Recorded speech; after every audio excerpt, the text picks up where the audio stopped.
Be a part of the best pro wrestling podcast today by supporting the Going In Raw Patreon. You can enjoy access to the live taping of the show, exclusive merchandise, and patron-only episodes, and so much more. Support Going In Raw today. Click the link in the description.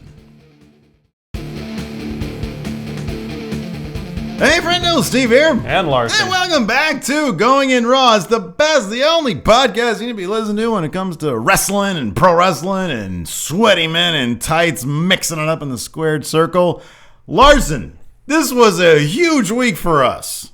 This was a huge Raw for us. It was. It was the greatest Raw ever. Going In Raw, invaded Raw, thanks to the friendo Jordan Galdiano. Galdiano? What do you think it is? I think it's Galdiano. Yeah, I think so too. At Zombie Jordan on Twitter. We want to send a very, very, very special thank you. Big shout out to her.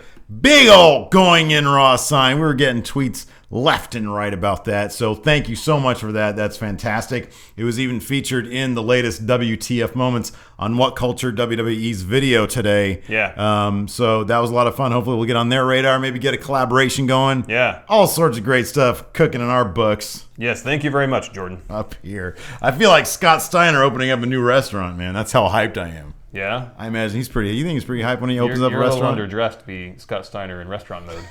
You gotta wear a suit and tie. Man with who owns restaurant.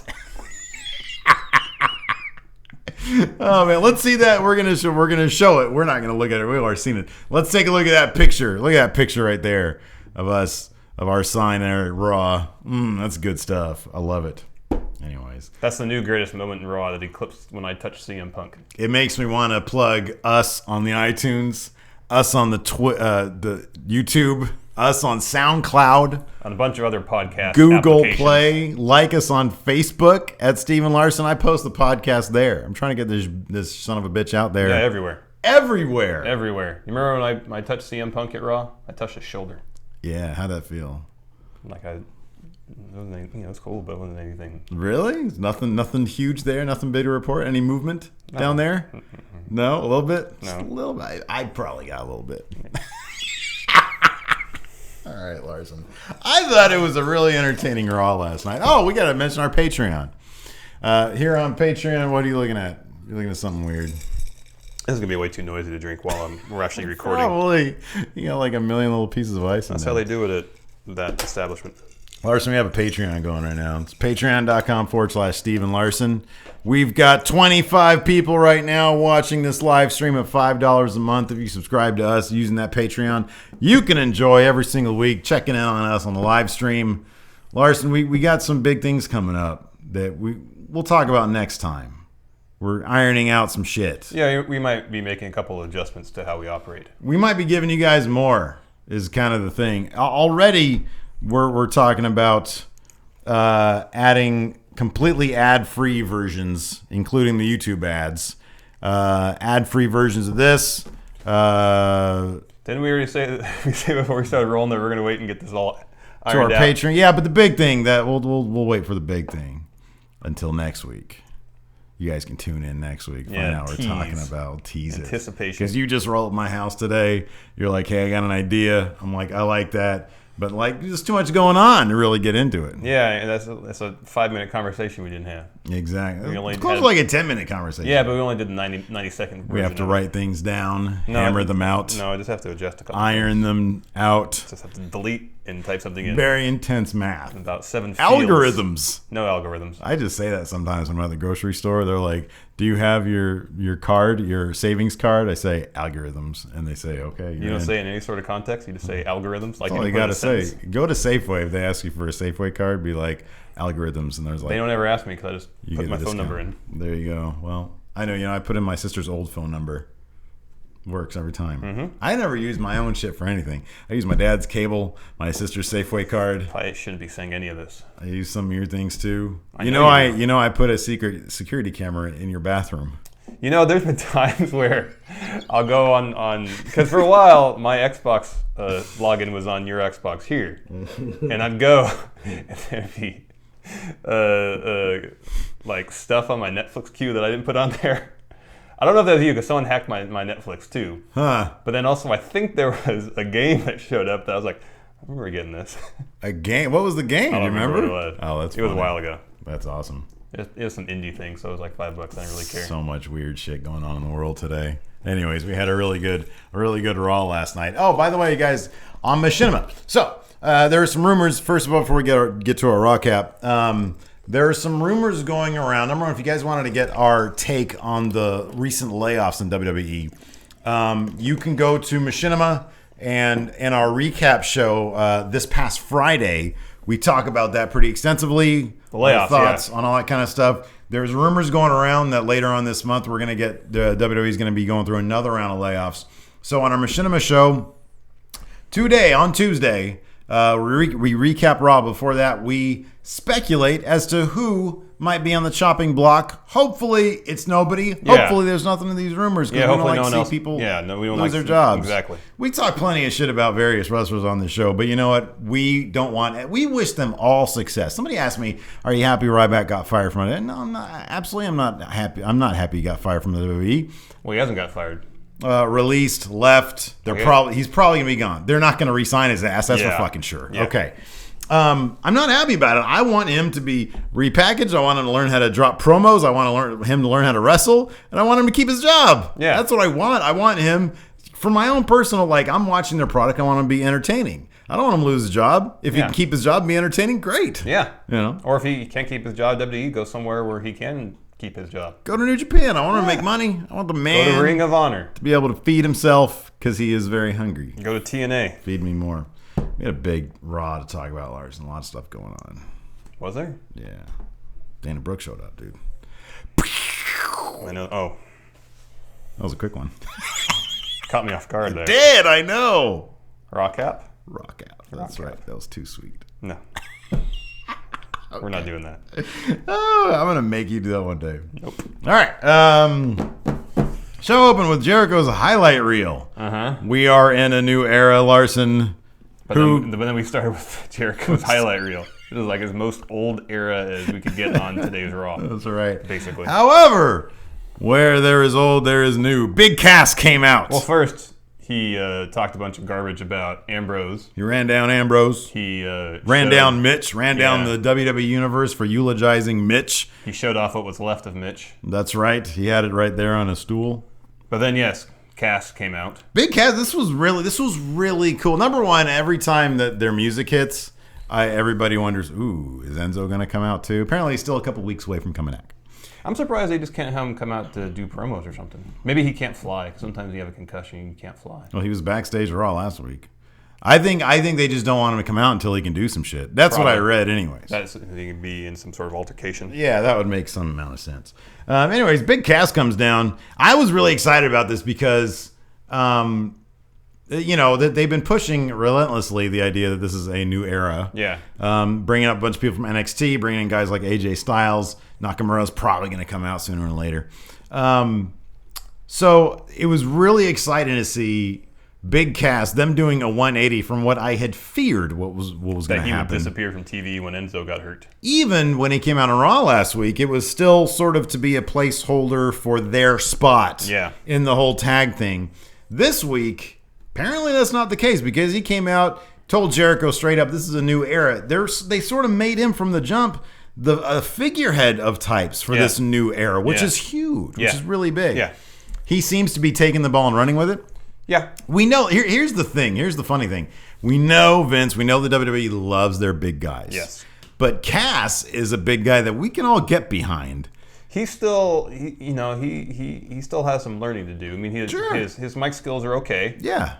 But they can improve. You can tell that he's been hitting up Enzo. Enzo's probably, hey, go out there and say this. Yeah. You can tell that he's got some butterflies in his stomach. That sort of comes out in his words. His hand on Raw during the opening segment was shaking a little bit. Yeah. Which, that's understandable. And his words are a little bit stressed. Yeah.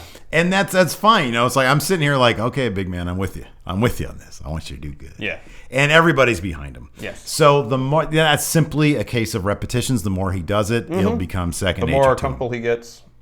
Totally. Exactly. In the ring, he's still a little not that great. Transitioning from a strictly tag situation to singles. In the tag matches, he generally just does like 5 moves and that's it. He's like 7 feet tall. Can't teach that. Can't teach that. So anyways, he comes out, interrupts Jericho. Jericho, he's a pro. He knows how to elevate somebody. He knows how to play to their strengths. I should say, too, that Diesel got away with 5 moves, and one of them was a hair flip. Wasn't that his own quote? Yeah, exactly. And he's a multi-time champion, so I guess he can get away with that. There you go. So anyways, Cass had an altercation, or he talked some shit to Jericho, said, get out of here, you're my way. Gave Jericho stare down, said, let's fight right now. Yeah, because that's the new way. Jericho tossed his jacket over his shoulder, got to walking. Cass called him out a bit more. Jericho ran at him, ate a giant boot to his head. And yeah, that set the stage. Jericho goes back to Stephanie, says, "This is your fault. This is Shane's fault. You need to take charge." Stephanie says, "Don't put a wedge between me and my brother." And then sets up the main event. The relationship between Stephanie and Shane is kind of muddled. Because like Shane said later on the show that they weren't getting along. Yeah. But we don't see that. They seem like they're getting along fine. Okay, here's the thing. Another thing that kind of is weird. Huh. If I didn't know these two are brother and sister, I would detect some very strong sexual tension between the two of them. That's fucked up. I know it's fucked up to say. It's really gross. Okay. Yeah. But the way they play off each other, it's got a really weird vibe to it. You have to admit it's got a really weird vibe to it. Yeah, but I was assuming that was because they're setting us up for a swerve. Yeah.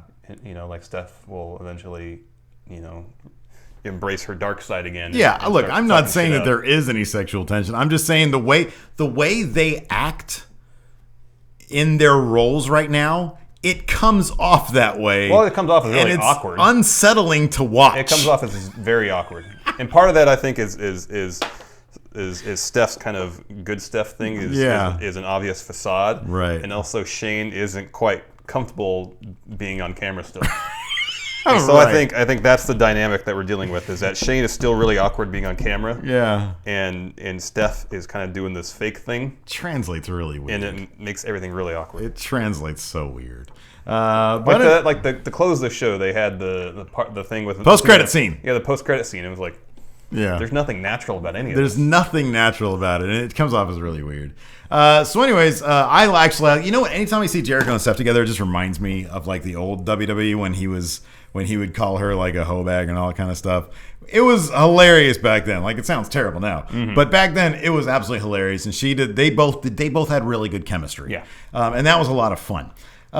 So she sets up the main event, which was really cool because 9 times out of 10 we'd go into this thinking, okay, we're getting another Usos versus the Bullet Club main event. In this case, no, it was Big Cass the main event against Jericho. Now, obviously, it turned out to be just a vehicle to get over the Jericho-Ambrose thing. Yeah. And there was no actual match. But Big Cass still was kind of central in that end segment. Yeah. And the fact that his name was associated with a main event spot is big. I wish they would have found a way to have the match anyways. I agree with you on that. They could have booked it so Ambrose still did the run-in, stole the jacket, and they could have used the jacket as a distraction the whole time during the match. Yeah. And in the end still have Ambrose destroy. It could have all happened. Yeah. And still given Cass the opportunity to have the main event on Raw. Yeah. Kind of bummer they didn't let that happen. I will say the visual at the end of Ambrose standing in the ring with the jacket was a strong one. Oh yeah. I really like that. I'm not sure they would have been able to get the match in and still get that in. I mean, creatively they could have, but I still think that final image was really good. They still had Cass come in, make an impact. I agree with you. A match would have been good though. Let's see here. We had the age, the era. Everybody calls the new era. The era of Corbin Larson. This is the part of the show I'm gonna dick around on my phone. See if you can find out where Apollo Crews was. He was on last Superstars. Night. That's confirmed. That was confirmed. That's right. Corbin came out, cut just a blistering promo, just loads of personality, charisma. Just this guy is going to be the next. He did say that he said like an extra clause to his last sentence, where he said something at the end like, "This is the era of Baron Corbin. It's the era where I don't care." And they continued, about anyone but myself. He should have stopped before he said anybody but myself, because that would have been more accurate. If he just said I don't care, that would have been a more accurate statement. Yeah, have you noticed this? Have you noticed now with his entrance, I think they've lost what they really want to do with it. Every week, this is such a stupid small thing. Every week we have new fades and new angles when he comes out. It used to be in NXT, an overhead shot, we'd see the spotlights, he'd walk out, camera would go back down towards the ramp, and they do that thing where they either track up or zoom in, whatever it is. Now, overhead shot of him coming in, weird side angle, fade to over here, fade to back here, fade to the back of his fucking head. There's like 4 different cuts on his entrance. It's over directed. They do not know. They're completely lost. They're like, let's try it this week. Wait, what about over here? I don't know. He's coming out. Just do it. Yeah. It's weird. I love it. It's great. He squashed the shit out of Ziggler, kicked out of a Famouser, which I think WWE.com named the most devastating move of all time. We'll have to double check that. Kicked out of the Famouser, delivered the end of days. It's funny they named they gave the Deep Six a special name when it's a regular move. People have done that move before. He just spins when he does it. Yeah, well, the spin makes it. How many times we'll have to research this. How many times have they made a finisher out of something that's just a common fucking move? Well, Deep Six isn't his finisher; it's like his signature move. Yeah, right. What it would be in WWE 2K16. Exactly. But it's just I can't remember what it's called. It's a suplex, but he just picks them up into spins. Yeah, and that's the only difference. Well, that's good. Well, the spin discombobulates the person it's happening to, and then they land. They don't know where they are. 1, 2, 3, you're out. You're done. But he doesn't pin anybody with a Deep Six. Still, discombobulates them. Anyways, he destroyed Ziggler, Larson. Where does Baron Corbin go from here? To another mid-card feud. With whom? Let me think. Who's a babyface that can help put him over in the mid-card? Squarely in the mid-card. On the level of Dolph. What about this? Okay, so are we assuming that he's done with Ziggler? Mm-hmm. Then can we assume he's not going to have a match at Extreme Rules? That's like 2 weeks away. Probably. Ooh. What about Zack Ryder? Zach, there you go. There you go. Because I was thinking who's sort of dropping out of the IC. Because I was thinking like after Extreme Rules, whoever is the odd man out of the IC race could then go on to face Corbin. Zack Ryder, maybe. You see Corbin versus Ryder on the pre-show at Extreme Rules. That's not even pre-show worthy. No? No. No? No. Maybe you're right. Maybe you're wrong. Then we had Shane, Charlotte, Ric Flair backstage. There was a lot of talking the first hour of Raw, and they had done a good job the last few weeks of having a pretty short little talking segment to open the show and then right into a really good match. Yeah. And they didn't do that this week, and it threw me for a loop. Yeah. I was expecting that. I was hoping for that. And when I got a bunch of talking, I kind of checked out a little bit. Yeah. I was like entertained the entire time, but I totally see your point. I just didn't realize it because I was like, oh man, all this cool stuff has happened. Baron Corbin, wait a second. That was a hot match right there. That was a pay-per-view quality match. There was nothing hot or pay-per-view quality about that match. Going in Raw Wrestler right there. Let's see. Hey, if you want to going in Raw Wrestler right there, nothing hot, nothing pay-per-view worthy about it. Oh, yeah. I mean, in a lot of ways, I can't argue with Baron Corbin being the official wrestler going in Raw. I really can't. Oh, God. Let's Theoretically, I can't at all.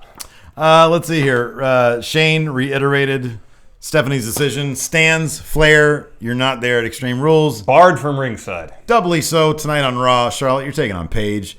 Flair. Barred from ringside. Barred from ringside. He said, woo. I don't think he said woo. No, he didn't. He was upset. Bullet Club had an interview. AJ Styles came out with his hat on forwards. Honestly, that distracted me the entire time. But they said the club... Oh, yeah, that's right. ...is officially... Well, AJ said tonight the club is officially back together. That's right. He didn't specify period. He just said tonight. They have debuted the club.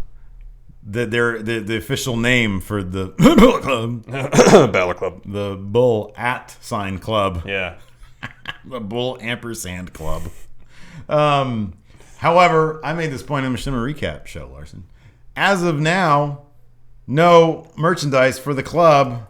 WWEshop.com. I know, and you thought because of that, yeah, man, their days being named just the club were numbered. But then I brought up the point that they made merchandise for Y2 AJ when they were a tag team, and then like a week or two later, Jericho turned on AJ. So I love this Kevin Owens Rob Schamberger artwork. It looks like it's Kevin Owens at the age of 80. So This page one's really good though. merchandise is no indicator as far as what they're going to do. That is correct. I'm waiting. That is crazy though. Oh, look at this vintage phenomenal. They have a vintage New Day shirt that's really neat. They have really like gone all in on the Schamberger stuff. That's great. He's a good artist. Some of them are really good. Some of them are very good. Like even that page one I was talking about. Look at these. Oh no. Whoa, hold on a second. Why is Wade Barrett's League of Nations shirt is $15. Yet all the other ones are still at $25. League of Nations members. That's insane. All right, get off there. Oh, they got a Freebird shirt now? All right, continuing on. I'm sorry. Yeah, so anyways, when they reach, as you say, their final form, I think we'll get plenty of Bullet Club merchandise. Balor Club, Bulletproof. Yeah. I like Bulletproof, to be honest with you. I think that's the best. Where's my show notes? Right, the email I sent to you. Yeah, they're right here. Anyways, what happened next, Larson? Then we got a Fandango against R-Truth. Just more of the same, but I enjoy it. I think it's fun. Anytime you get Goldust up there dancing and making funny faces, nobody does that like him. Absolutely nobody does that like him. Fandango went, R-Truth went over Fandango. Yeah. So we had another backstage segment, more talking, like you say, Shane and Steph backstage, the IC contenders. You had Owens, Cesaro, and The Miz and Maurice back there. Sami Zayn runs on in. Well, first they were talking about how it was going to be a triple threat match. Right. And Sami Zayn was a wall. Whoa. Hold on. Did you see last week when I held the Intercontinental belt and everybody cheered? People loved it. And he had a good point. He had a very good point. Kind of a good point. Wins don't matter. What the people want matters. So he said, I want in this match. And so I can't remember who it was. I think it was Shane. Said, all right, well, if you want in, fight The Miz. If you win, you're in. Yeah, Miz said, hold on. But they said, too bad, you're doing it. And then Kevin Owens said, hold on. I beat him. I destroyed him at Payback. He didn't deserve it. And they said, whatever. Yeah. If he wins, he's in. Yeah. Too bad, so sad, Kevin Owens. And so what happens? Yeah, so what happens? Miz versus Sami Zayn. Oh, wait, no, we got another segment. If we're doing in chronological order. We can fuck, we can just talk about it now. Okay. Sami Zayn went over clean. Yeah. Went over clean. Let me ask you something. When he does that belly, not even belly. What is it? What is it called when he just tosses him over his head in the corner turnbuckle? Oh, the exploder suplex. The exploder suplex? That scares the shit out of me. Yeah. The margin for error on that move is so thin. Yeah. It's like head and then mat right here. Or their head can hit the turnbuckle, too. So many things can go wrong. Yeah. Yeah. I mean, it's a devastating move. It looks devastating. Oh, yeah. I mean, it sets up the haluva kick. Exactly. It's great. So Sami Zayn went over cleanly. He's in the match at Extreme Rules. Yep. I did like during this match they would cut backstage to Kevin Owens watching with his feet up. Yeah. My only qualm about it is I wish he was eating like a cup of popcorn. That'd be good. Yeah, that'd be really good. You know what? You know what's kind of bugging me, dude? Cesaro is doing the James Bond thing. Transporter thing, yeah. Way too much. Mm-hmm. I don't need to see him backstage with his rip-off suit. Number one, the fact that it's a rip-off suit. Here's the thing. The Party Boy thing was great to start, okay? I wish that was the only time he did it. Me too. Because he would look so much cooler in a suit that I knew didn't cost $50. Because that's not a dapper looking suit. And he's always wearing the aviators. All I think about is Emma. Yeah. That's just cheesy. Yeah. And he's just trying too hard. He is. And I get it. He's the poster boy for the brass ring thing. Yeah. You know what I mean? Yeah. Like, he's really trying. He doesn't need to do that. When he's like wearing just a cool suit like he did every once in a while, he looks fucking dope. I know. He looks really cool. See, that moment when he came back with the suit and ripped it off worked so well. Yeah. Because A, was surprised he came back. It was surprised that he ripped his suit off. Yeah, it's surprising he was wearing a suit. Surprising that he ripped it off, and then surprising that he was in the match. Yeah. And now, in the following week, or the following SmackDown, he did it again. It was like, okay, that made the first time kind of less the only cool. way this will keep on working for me is if he starts ripping off the suit and there's nothing underneath. I wanted to rip off the suit and have another suit underneath. I want to rip it off. Just fucking dick is out. You always go to that.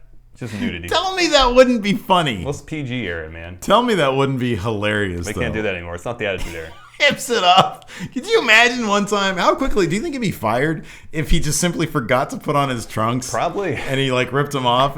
Probably. Like I can see in his because he's a European. I can see in his European head man, he's out there. He's about to do it. He remembers and he's like, Well, it's just a little nudity. It's better than not doing it at all. Rips it off. Dicks out. You're fired. Anyways, moving on. Moving on. Paige versus Charlotte went down. Paige got the clean victory over Charlotte after some shenanigans from her dad, Ric Flair. Ric Flair comes down. Well, Natty was doing commentary. Oh, my God. Okay. Natty's commentary makes me think that she's the type to go around at stores and say, let me talk to your manager. She's very momish. You've never seen Total Divas then, huh? I've seen it here. Is she that type? Yeah. Oh, she totally Well, that's their character on Total Divas. Let me ask for your manager type. Yeah. I think they're just playing up what she's really like because on commentary, she really felt like she was asking people's managers. Yeah. She really came off like that. Anyways, and then she asked people to follow her dog's Instagram. That one bout of commentary kind of put me off on Natalia, to be honest with you. Yeah. You probably feel like because you watch Total Divas, though. Yeah, it was all within her character on Total Divas. Really? Yeah. Yeah, I don't like it. I like Charlotte. She looks like $1 million anyways. The queen of fertility. That's what she is. Yeah, I know you said that before, yeah. Makes me laugh. Anyways, Flair, crazy ass old man Flair comes down. He's about to throw down with Natalia again. The dude's always trying to attack women. And then fucking Shane has to bring 4 refs down to restrain a guy who's pushing 115 years old. Yeah. So it was all very entertaining, though. And then Shane got a huge pop when he came out, too. When that song hits. you see what Shane wore this week? Yeah, why do you have a short sleeve button up with a vest? Was it warm in Omaha? Hold on a second. Would a vest make like a dress vest make you warmer? No, I mean, you're saying he was he's wearing short sleeves. Yeah. Usually he wears long sleeve shirts. Is there any situation where a short, like an Andy Sipowicz shirt, is cool now? Because it didn't look cool on him last night. Like, I know we're old. Look, we're old. But you got to fucking run the Jewel shirt on. You know what I mean? Yeah. Like, he looked like Sipowicz. Yeah. No, he did. Sipowicz got laid a lot. They showed his ass on NYPD Blue. They did. Nobody wants to look like Sipowicz. That's what I'm saying. Yeah, it was an interesting fashion choice. Wasn't it denim, too? Like kind of a dark denim? It looked dark like blue denim. You're right. It looked like denim. That's bad enough. Yeah, denim shirts, no. Very excited about this. We have our B storyline now. And you're very excited. This was the highlight of the show for you, wasn't it? I love Dana Brooke. I know you do. I love Dana Brooke because she's such an immediately effective heel. And also, I'll say on Breaking Ground, she impressed me. I agree, totally. And that's one of the things that made me open up a lot to her and like see, okay, wow, she's busting her ass and she's improving. Mm-hmm. And sometimes when you get to take a behind the scenes look, that really, like I've always said this about Tyler Breeze. I liked him on Breaking Ground, and I wish that they found a way to maybe emphasize him as opposed to just making him, in my opinion, straight up a cartoon character with Tyler Breeze. Yeah. Like, I wish they would have found to make him more natural. And there's got to be a way to do it with the kind of, to take the narcissistic nature of the Breeze character. Right. But instill more of his true self into it. You know? Right, exactly. Instead of just him like during the Fandango R-Truth match, he's just standing ringside staring at himself in his phone. Yeah. And it's just it's one dimensional. Exactly, yeah. Dana Brooke, on the other hand, I think she does a really good job because I think she comes across as a person as opposed to a character. And when she's like patting people on the head and using that very condescending voice, I think it fits perfectly. Yeah. And she does it really, really well. Yeah. I don't know. I mean, I've seen a handful of her matches. I like that she comes from like the bodybuilding background. Yeah, she's I don't know if fitness model is the right term. Something like that, yeah. Like she's in fitness competitions. Yeah, right, exactly. Fitness competitor. So like that, and she's busting her ass, and I think this is a good time for her to jump to main. I think her being teamed with Emma like she was in NXT, is there any possibility this could foreshadow a women's tag division? There was the conference call that we heard about where Vince was talking about 13 more roster spots are opening up. If he's referring to, starting now from 0 and everybody has already come up, isn't counted in this, there could be a couple more females coming up. There could be enough for a tag division. Yeah. That'd be fantastic. That'd be pretty cool. I think that'd be really cool. And I think Emma and Dana Brooke, I think that they have a really good chemistry. Like Emma's sort of the quieter. And we always said this back in the day. We thought it'd be kind of fun if Emma was only a heel because she liked Dana Brooke and she was trying to like be pals with her. Yeah. And that's how she did it. Yeah. That'd be fun. I was not going to do that, but I always liked it. Let's see here. We got another Darren Young promo.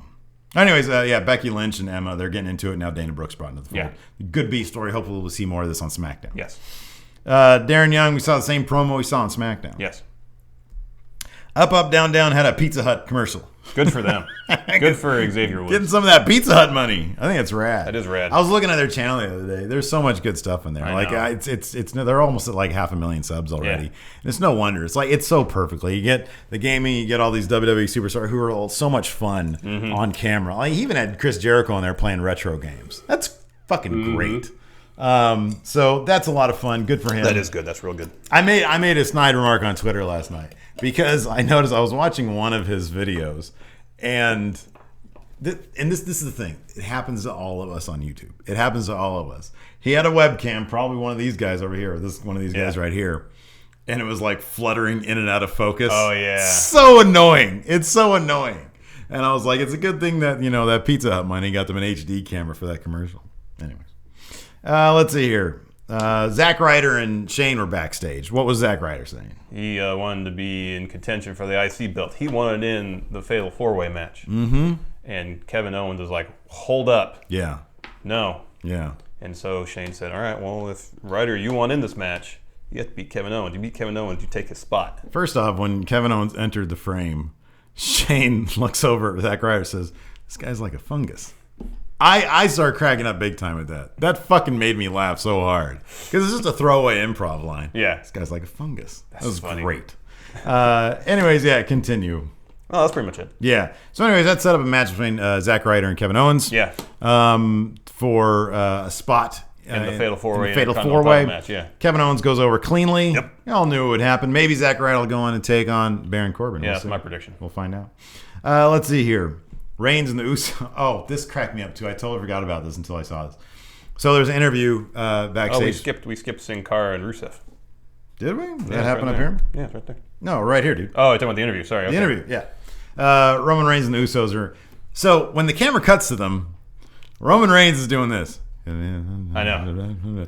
Was he actually mumbling incoherently to try to make it look like the camera and mic were far away? Is that what he was doing? Was he doing what extras sometimes do?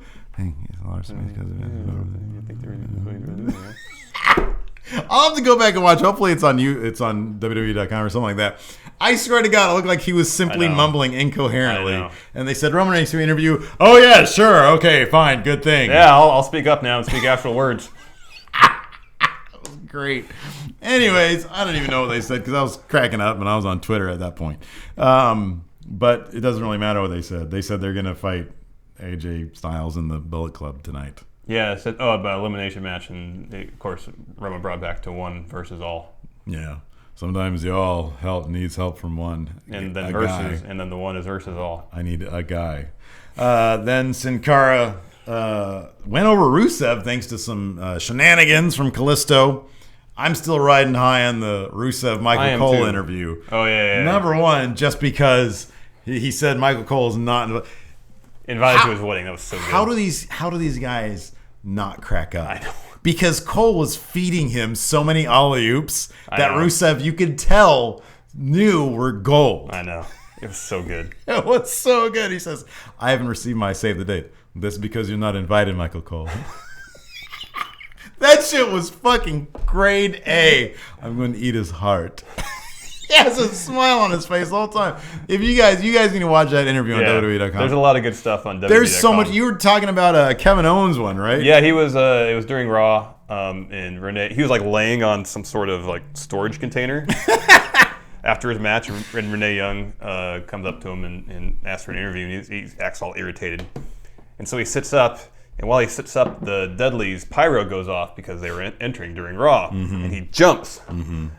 And so there's a little back and forth between them, and he says, gets around to saying, or she asks him, so what are you going to do if you eventually reclaim your Intercontinental title? Right. And he said, you know what I'm going to do? I'm going to go on Instagram, post a mean comment about your stupid dog, and walks away. That's great. It was so good. That's fantastic. Anyways, Rusev is great. He did lose to Sin Cara. That sort of elevates his feud, though. I like this. This kicks the feud up a notch. No, I feel like Rusev should not be losing.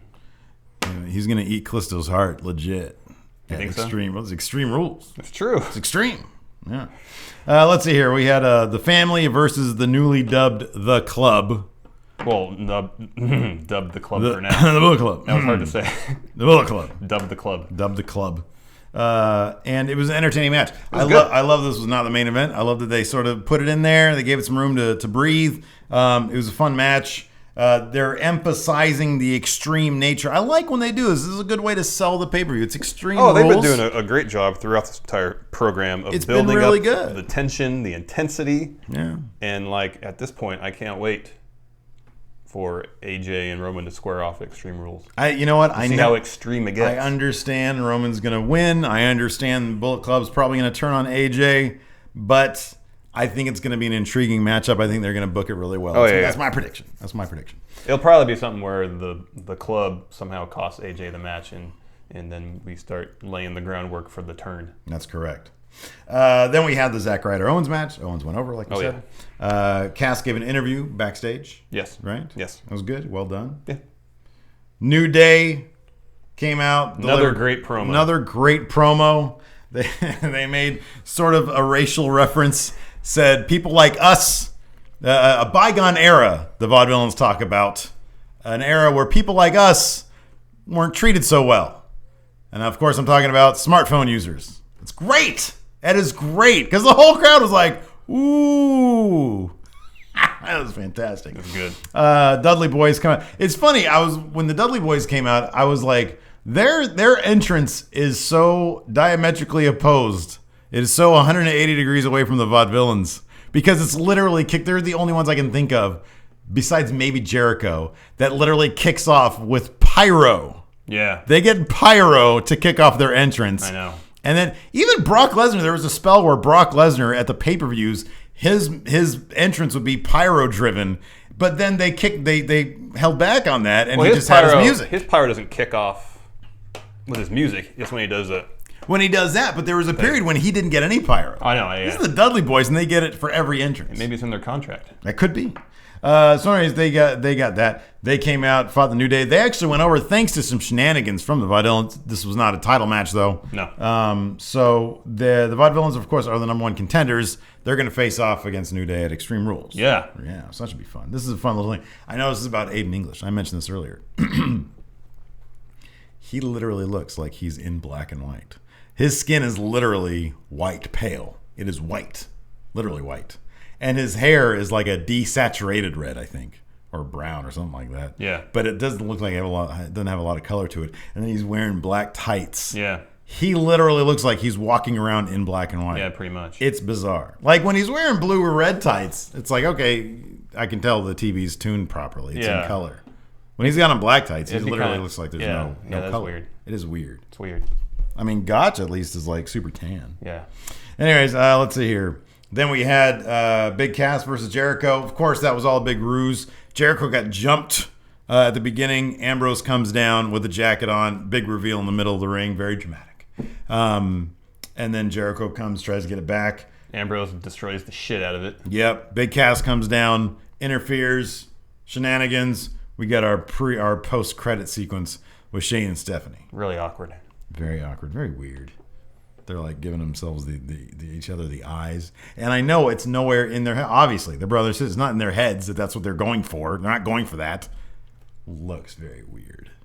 Very awkward. There's some complexity of character I think they're trying to achieve, but it just comes off as very awkward. It's a bit. Somebody on Twitter said it comes off as a bit Cruel Intentions-ish.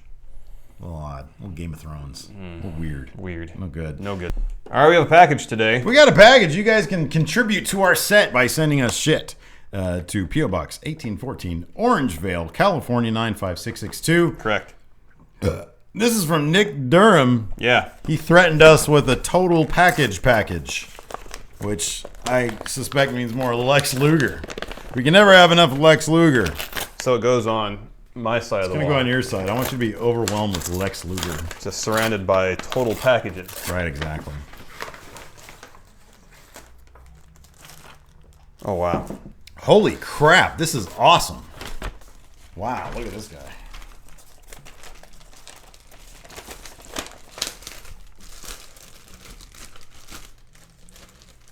Oh, man, this is great. Look at this guy. It's a die-cast NWO Wolfpack car. That's cool. with who's that, Nash and Hogan on there. Yeah. That is fantastic. Street Wheels. This is great. What does the little note say? Hey, yo, friendos. I found this thing recently and figured it'd go along great with your wall of Lex. It's a Lugermobile, which for some reason has Nash and Hogan on the artwork packaging. Oh, it is a Lugermobile. Look at the hood. Oh, that's weird. And the side of the door says Lex Luger. Enjoy. I got it for $quarter for fuck's sake. Thank you very much. Thank you very much, Nick. We really appreciate it. That's cool. Great. All right, Larson, you want to answer some questions? Question time. Question time. Question time. Ashley Smith.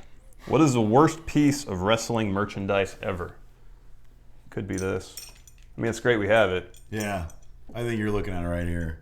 How many of these do you think over 1,000 of these were sold? No way. Kids like Ryback, don't they? No. No? No. Alex Shez.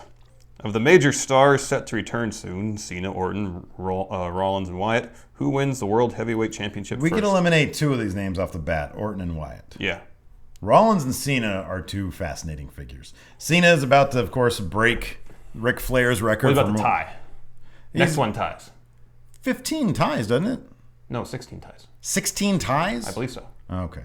Really? Yeah, I thought Ric Flair is a 16-time World Heavyweight Champion. Okay, you're probably right about that. Okay, so Cena's about to tie and then break, so he needs to win at least twice more, which He'll do. he'll do. He'll do before he retires, easily. Do you think they're going to kind of do like a cheat version of it where he loses it and gets it back in fairly quick succession?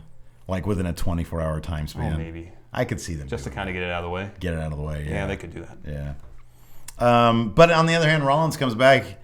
Yeah, we've always said that it would be really cool. He's going to come back as a babyface, number one. A huge babyface. Yes. If they continue down this path, Roman Reigns, maybe he'll be a heel by the time Rollins gets back. Or maybe they'll try to get Reigns over using Rollins. Shield reunion against Bullet Club, Balor Club. I don't know. Yeah. I would tend to think in that case, obviously, Rollins probably wouldn't be back in the title picture for a little while. No, I think they're probably gonna do the Rollins Triple H program they were gonna do at WrestleMania. You see it closer to being Reigns versus Cena coming up closer than Reigns versus Rollins, right? Yeah, I think Reigns Cena at SummerSlam would be a decent main event. I think I probably Then agree Wyatt, with that. Lesnar, Yeah, Triple H, Rollins. That's a decent card. I think Top it of is. the card. Yeah. Yeah. Davey Scott, I didn't put his other question on here. Sorry, Davey Scott.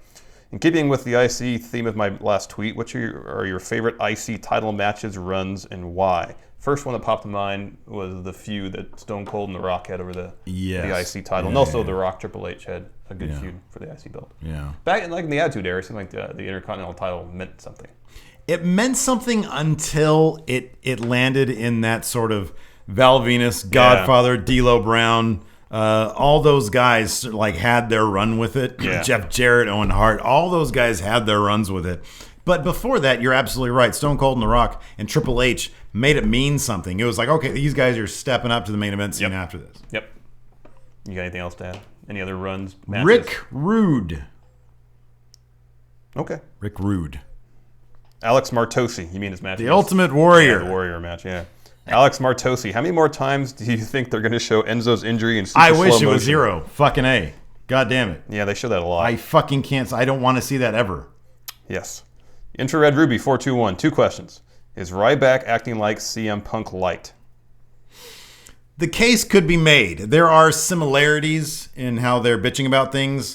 I think CM Punk's concerns were far more legitimate than Ryback. CM Punk's main concerns were, I think his bigger concerns had to do with the health of the wrestlers over him being booked. I know he had a problem. He wanted, He wanted a main event WrestleMania. He wanted a main event WrestleMania, and I always thought he absolutely deserved it. Yeah. I was always I didn't like when The Rock came in and part-timered with Cena. I know that was huge money. I understand that. Yeah. CM Punk deserved to be even in a triple threat match again, because look, you book The Rock and Cena as once in a lifetime. Think about this. When Austin got the belt from HBK, who were the 2 biggest stars in that entire feud? The 2 biggest main event, the 2 biggest attractions of that feud was Austin and Mike Tyson. HBK was there. He was there. But I think you could have had The Rock and Cena, the two big money makers, and then for us guys, throw CM Punk into that second match, not as a rematch. I know they had to give Cena their win. They didn't have to give Cena the win. You know? Yeah. They didn't need to do that. Yeah. Put CM Punk in there. Yeah. Second question from Infrared Ruby 421 is U.S. belt total trash now, and do you think that Rusev will make it worth something after creative trash booked Kalisto? Personally, they should put the title on the loser of the Sami Zayn Owens feud so it goes on someone the fans like. I think if they book first, creative has done a horrible job booking Kalisto. Kalisto's got tons of potential, and they haven't done. Creative hasn't done anything with it. Correct. I like Rusev. I like to see him win. I like to see him get the belt back. But just because he gets the belt back doesn't mean he's going to bring the U.S. title back to prominence unless it's booked right. Right. Correct. Yeah. So it's more. I don't think it's so much who wins the belt. It's how they book the belt that'll make it. Like when Cena held it. Of course, it was held. The fact that Cena had it, but also it was booked well. They had the open challenge. Yeah. The belt meant something. Right now, when it's on the pre-show all the time, it's not prestigious. Doesn't mean much. Yeah. It's a bummer. Kevin Owens has done a lot to make the IC championship worth something, even when he doesn't have it. He's a guy that can make a legitimate claim to be a main eventer, but the way he's booked now, the IC belt is his prize. Exactly. And he values it, and I think that's the thing is the U.S. belt needs to be valued to that degree. Fallon Borden, 2 questions. Do you think any of these guys will get into the Hall of Fame next year? Owen Hart, Brian Pillman, DDP, Vader, or Daniel Bryan? I always thought DDP was already in, but apparently he's not. No. Okay. Really? DDP's not in? No.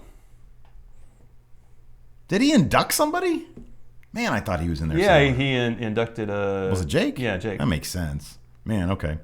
DDP definitely deserves to be in. Yeah. He definitely, I mean, even if it's for what he's done for wrestlers after the fact. Yeah, but for a while, he was the top face in WCW. Yeah, absolutely. Yeah. Owen Hart, yeah. Oh, yeah, for sure. Brian Pillman.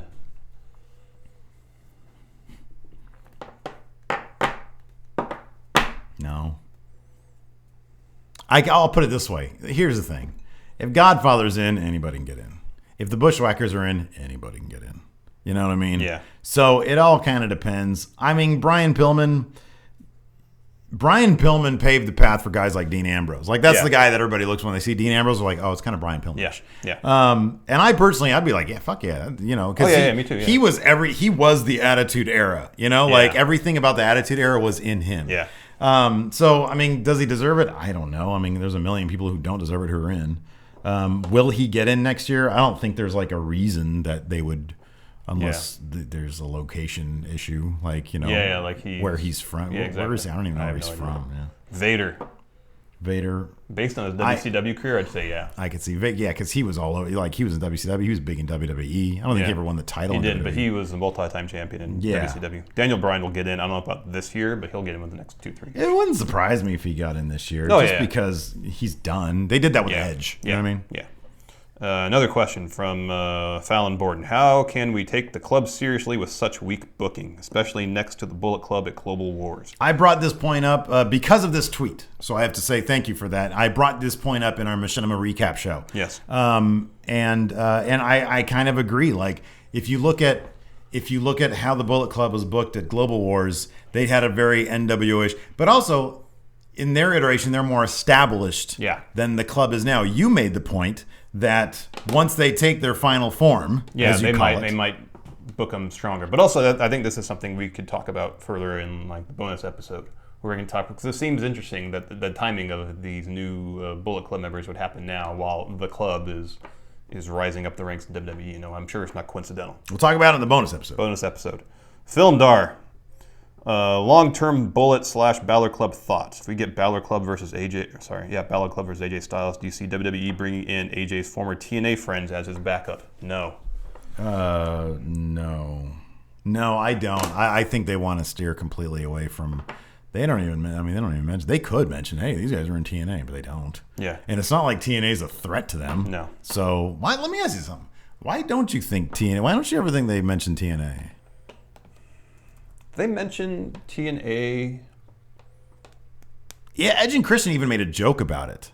Yeah. That they never mentioned TNA. I don't know. I'm sure it might just be one of those things where Vince is like, don't mention TNA. Yeah. because they're competition. Yeah. I mean, they do mention New Japan, right? Yeah, they do. Okay, Yeah. I thought so. But they don't mention like Ring of Honor or anything, I don't think. Because TNA is nowhere even close to being competition right now. You know what I mean? No. Ring of Honor is probably on stronger footing than Oh, for sure. Yeah, absolutely. I got to find who asked. There's another Bullet Club question, but I didn't copy the name from Twitter, so I'll ask it and I'll find the name after when we talk about it. It seems New Japan Pro Wrestling are distancing themselves from the Bullet Club name and pushing the whole Elite faction. Could it be possible that that is the real reason for Finn Balor's delay up to the roster? Not because of it being the right time, but getting the licensing for the actual Bullet Club logo. Even though Balor Club sounds cool and it has a shorter shelf life than what the Bullet Club would have. Think about it. Flair was a Horseman, Triple H had DX and Evolution. These are two of the all-time top guys in the business, and not once was there a Flair or Helmsley Club. I think the Balor Club name is just as legit as Y2AJ. The Bullet Club will debut with Balor at the WWE. The question is when. I think this is the thing, and you saw it. We just mentioned it with the Global Wars pay-per-view. There's no way, there's no chance, not a chance in hell, New Japan's going to let go of that Bullet Club name or logo. That's never going to happen. Not going to happen. That makes so much money for them. Yep. And you can see they took a huge hit with Gallows and Anderson coming over. They took a huge hit with Shinsuke Nakamura coming over and AJ Styles coming over. And so they needed some time to transition. Yeah. And so, they don't own the Elite name. That's owned by Omega and the Young Bucks. Yeah. So when they go out and do shows that aren't New Japan shows, they use that name. Yeah. I would imagine they would need New Japan's blessing. And on top of that, they want to promote their own stuff because even they probably weren't entirely sure like where the direction of the Bullet Club was headed. So it's like, hey, we don't even know this is going to be a thing. It probably will be, but nobody would be surprised if the WWE made a huge offer to New Japan and said, hey, we really want this, and they would sell it. So they have to look after themselves. Yeah. So they were promoting the Elite thing over these past couple months. Now you have New Japan restocking Bullet Club members very smartly because that's still a very, very viable brand to them. Yep. So that's why you have Adam Cole. Yeah, and Adam Page. Coming into the Bullet Club. I have no doubt there's going to be more of them coming up because that's their thing. Strength in numbers. Yeah. Very NWO, old school NWO type thing. Yeah, that was Antonio Nunez that asked that question. I'll make sure I get his name in there. So good question, but I think especially, and it's a very pertinent question because of the events of this weekend. I think the Bullet Club is firmly entrenched in New Japan. Yeah. As far as whether or not it's going to be Balor Club, I really love the name Bulletproof. I think that's a good twist on Bullet Club. I think it's apropos given their situation. It sounds cool. Yeah. Balor Club, I agree with his point in that you never hear of a Helmsley Club or a Flair Club. I totally agree with that. Yeah. The Balor Club always seemed to me to be like an inclusive thing to include him and his fans. I agree completely. That's what with it that. always seemed like. I agree completely with that. Next question. Daniel Hall. How would you book a returning Hideo Itami? I'll be honest. I didn't see enough of him when he was when he first came to NXT to really get a feel for him. Yeah. Here's my thing. I made this point about Nakamura not too long ago. When I see Shinsuke Nakamura, his performance, his look, everything he does in the ring transcends any language barrier. In fact, the language barrier adds to his mystique. And it makes me think, oh my God, this guy's so cool. Like that moment when after his first match, like against Sami Zayn. Yeah. Funaki was supposed to be his translator. And at one point he shoves Funaki away and in his very broken English says, Strong Style has arrived. And it sounded really cool. Yeah. Because it's like, he doesn't give a shit that it's broken English. He doesn't give a shit. He's saying it the way he's saying it. And that's part of his mystique. Yeah.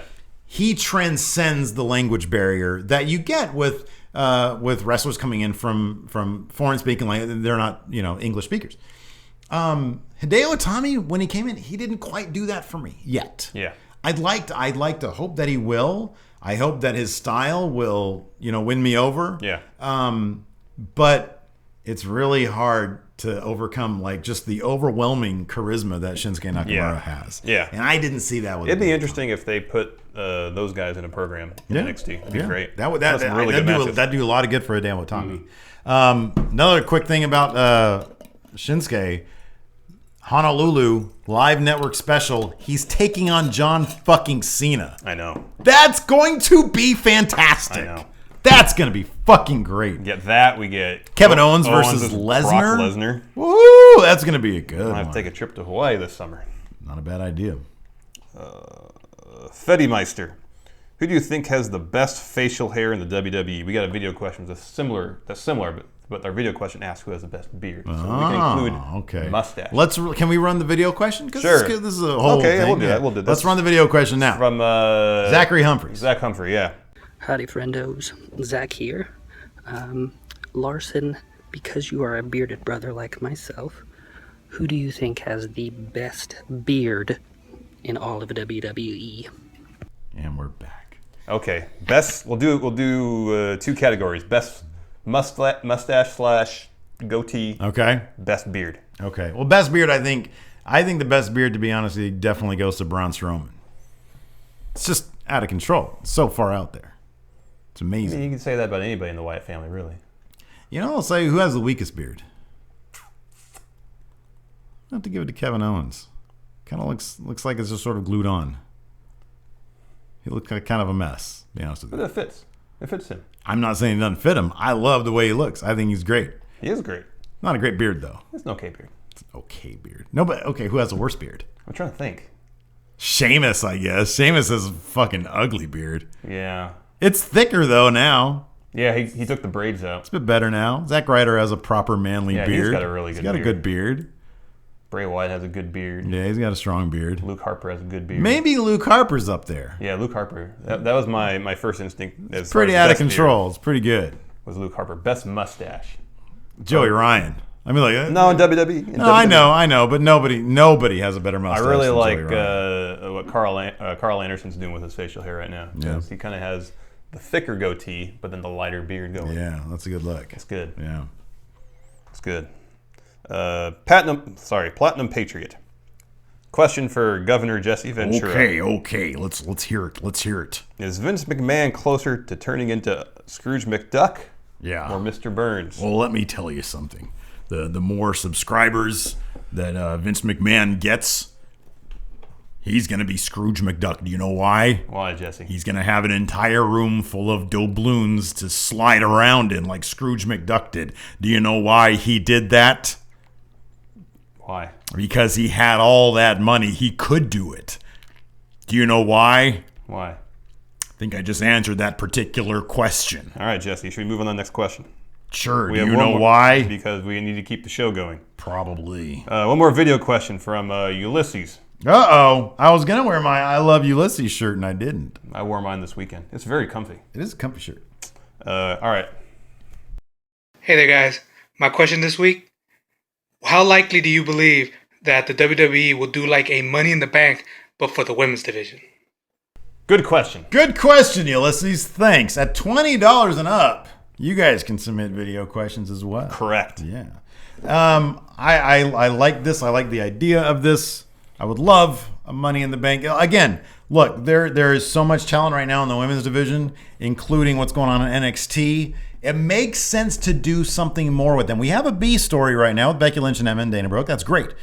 It makes sense to either do a tag division, or it makes sense to do something like a Money in the Bank. You know, if we really want to elevate the women's division, that's the next step. Yeah. That. Money in the Bank. Absolutely. I think I'd be 100% into that. That'd be a fun fucking match, too. Fucking great. That'd be a lot of fun, because those women, they're out to prove something, man. Yep. I love that. That's good shit. All right, Lars, you know what time it is? Kayfabe Corner time. It's time for Kayfabe Corner. What is Kayfabe Corner exactly? It's only the greatest pro wrestling trivia challenge there is. Pretty much. 12 names. I always do that. Yeah. 6 real, 6 fake, usually. Sometimes I'm pretty sure 5 today. and 7. I'm pretty sure today. Generally 2 bonus questions. Bonus questions. Perfect score is 14 out of 12. Yeah, it is. All right. I pose at the $10. Do you want to start a new file? No, we're good. We'll just keep on going. At the $10 subscription tier On our Patreon, yeah. on our Patreon, you can vote on the theme. We always offer up, every week we offer up 2 options. This week the options were Dirty Dutch Mantel / Zeb Coulter or Damian Sandow. You said it was a landslide before we started rolling. I'm guessing Sandow won. You guessed correct. Okay. There's no ambiguity this time. All right. 1, 2, 3, 4, 5, 6, 7, 8, 9, 10, 11, 12. Okay, there's 12. Okay. All right. Yeah, you ready? Sure. Number one. Number one. Number one. Aaron Richards. Fake. Very good. Number 2, James Dick. Real. Very good. Ooh, 2 for 2. Aaron Idle. Real. Fake. Young Muldoon. Real. Very good. Michael W. Cruel. Fake. Real. Oh, wow. Johnny Kick. Fake. Very good. Wilhelm Bueller. God, I want to say fake so bad. Fake. Very good. Woo! Look at you. Billy Sandow. Real. Very good. He's an old-timey one. Like hella old-timey. Oh, yeah? Yeah. Toots Lewis.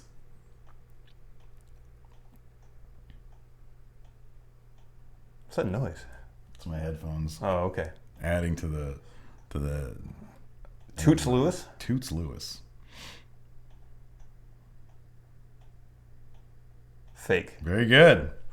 Edward G. Ecstasy. Fake. Real. Oh, that's a good name. Cactus Pat.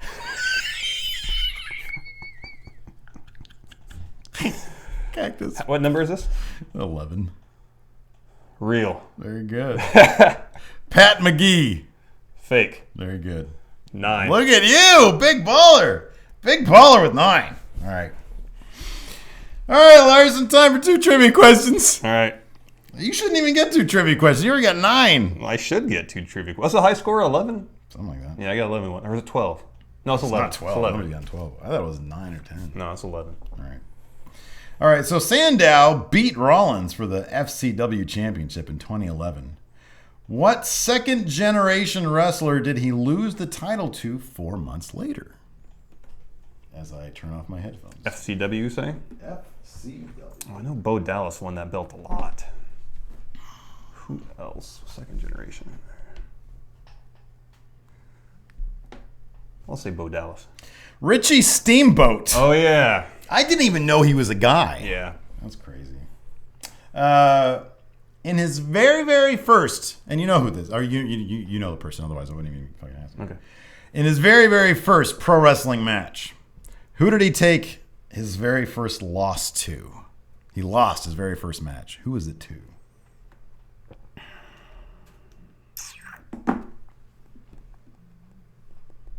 Dean Ambrose. Christopher Nowitzki. Oh. Yeah, the concussion guy. Yeah, that interesting. guy's doing amazing work right now He in is. the field of concussions. He is.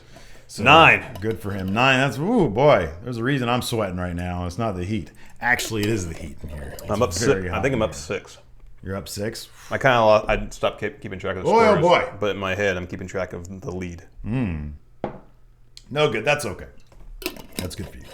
I beat you at Uno last week, so I'm okay with that. true. Yeah.